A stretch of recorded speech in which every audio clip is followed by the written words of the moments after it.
Hi, good morning. Welcome to my page. Um,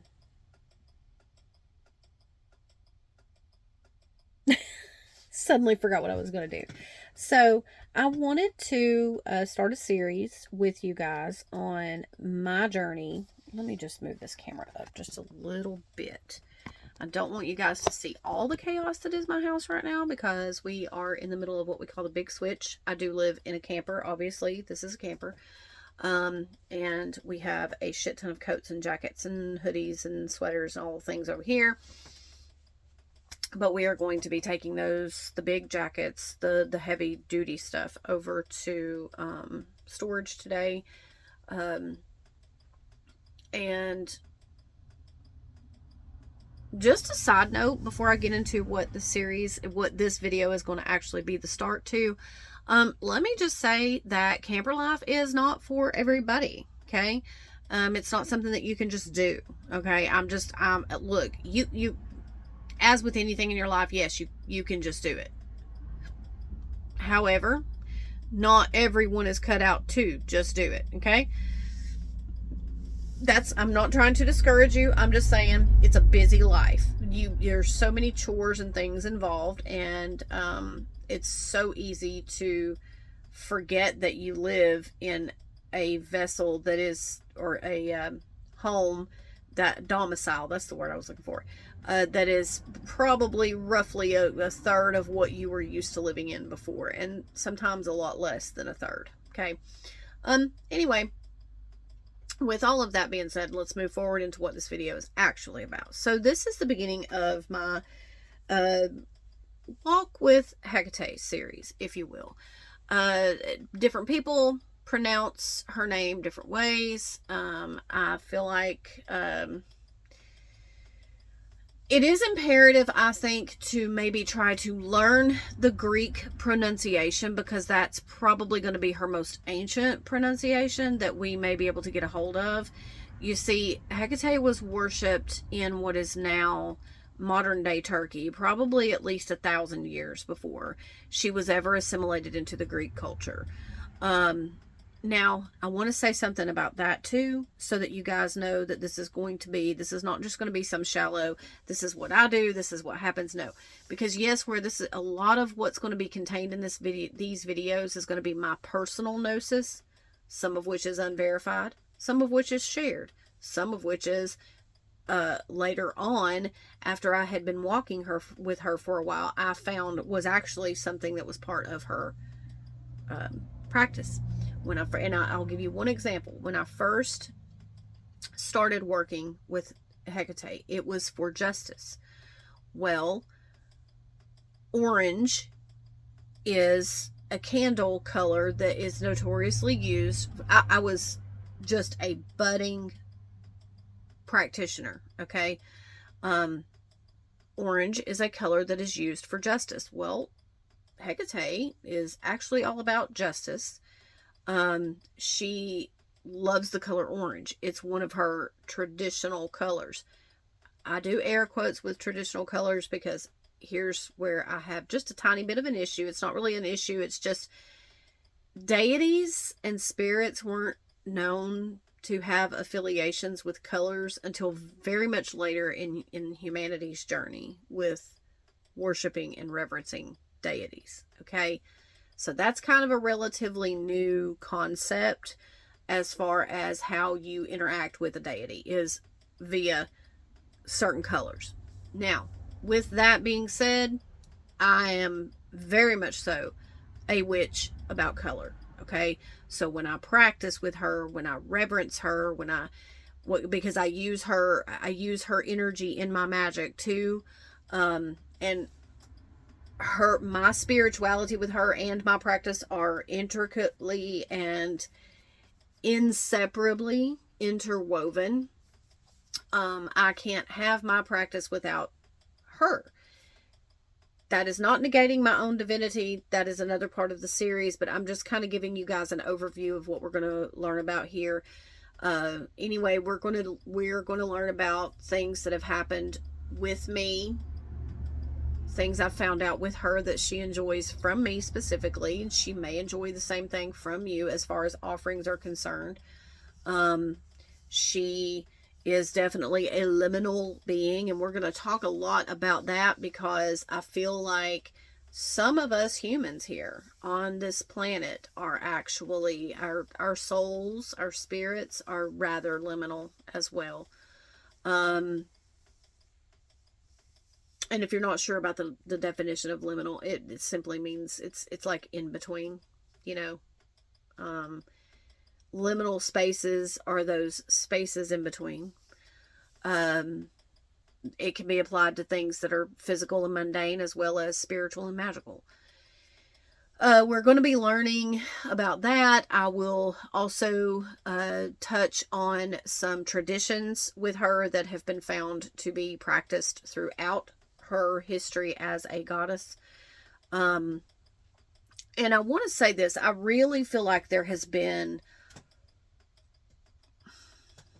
I really feel that she, as a goddess of justice, not the goddess of justice, but one who cares very much so about things being just and right. I think that she has put out a very huge call to arms.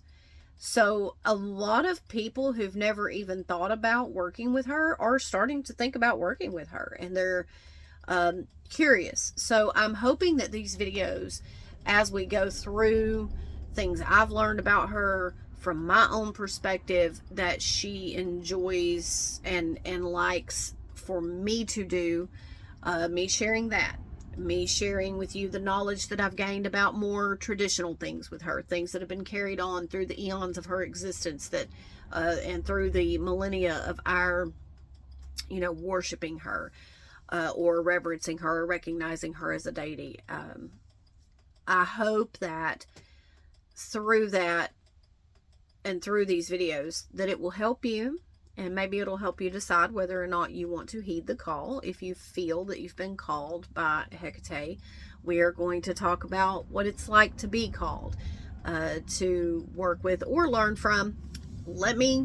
I'll get into that in just a second, because I want to make sure that that is also something that is understood throughout this series. But anyway, hopefully these videos will point you into the right direction. I am not an expert by any means. I have been with Hekate since 2016, 17. Started praying to her, and I lit a candle because I decided that I was leaving the church, that I was going to practice witchcraft because the call was just too strong. I still very much so believe in Jesus and all the things. We'll get into that too as we go, because there was a lot of deconstruction that had to happen.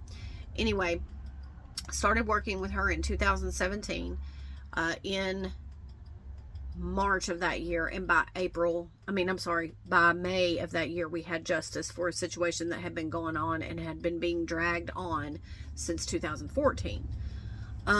With all of that being said, fast forward to now, I've been on a journey with her. Sometimes she's here, sometimes she's away. Sometimes she pushes me towards other paths and other learnings and other teachings. And then she swings back most of the time to show me how it marries with her and how I can intermingle those things. That again is an unverified personal gnosis. A lot of people will argue with you that Hekate wants to be the one and only and all the things, and no. That's not what I find in my practice. Okay. If that's how it is for you in your practice and you are a Hecatean witch, cool, man. I completely do respect that. Okay. However, your practice and your experience does not negate the billions of other people who have a different experience with her. So I just want to make sure that we aren't still projecting like a angry Christian, if you will, because you know you're taught that their God is the only God and the only way, and none of us in the pagan community should ever come at any other pagan in that manner. We shouldn't. That's some unhealed Christianity trauma that you need to deal with. And the reason that I say that is because every society has called their source by a different name. Mine just happens to be Hekate.